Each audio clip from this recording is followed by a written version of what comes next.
Des équations de physique, là, c'est comme de la poésie. Prends l'équation de Newton, F est égal à m fois A. Qu'on prenne des mots ou des symboles mathématiques, dans les deux cas, on les prend puis on leur donne vie. Là, ça a l'air de rien, là, mais juste avec cette petite équation-là, on peut littéralement commencer à calculer la quantité de carburant que ça prendrait pour envoyer le général Montcalm sur la Lune. Si ça, c'est pas concret, là, je sais pas ce qu'il est. Quand tu regardes ça, là, tu regardes pas juste des maths, tu regardes un des mécanismes les plus importants de l'univers.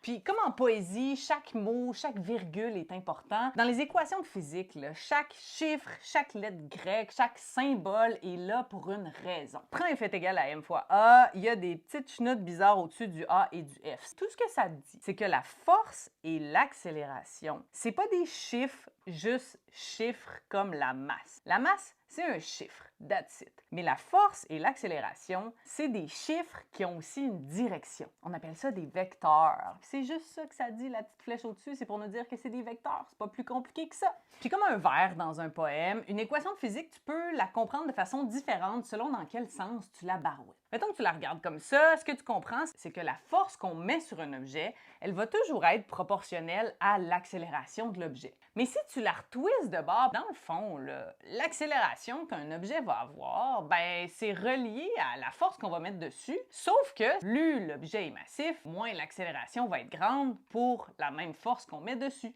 Ou tu pourrais la regarder comme ça et te dire, OK, la masse, c'est pas juste la quantité de matière qui forme un objet, c'est aussi sa résistance au mouvement. Pendant vraiment longtemps, on pensait que le mouvement, ça fonctionnait de même, que pour qu'un objet avance à une vitesse constante, il fallait toujours continuer à pousser dessus, sinon il allait ralentir et s'arrêter. Mais avec Newton et F est égal à m fois A, en fait, ce qu'on a compris, c'est que c'est le contraire. Un objet va continuer à avancer à une vitesse constante à condition qu'on le laisse tranquille puis qu'on n'exerce aucune force dessus. C'est ça le principe d'inertie. Et c'est comme ça que le mouvement fonctionne dans l'univers.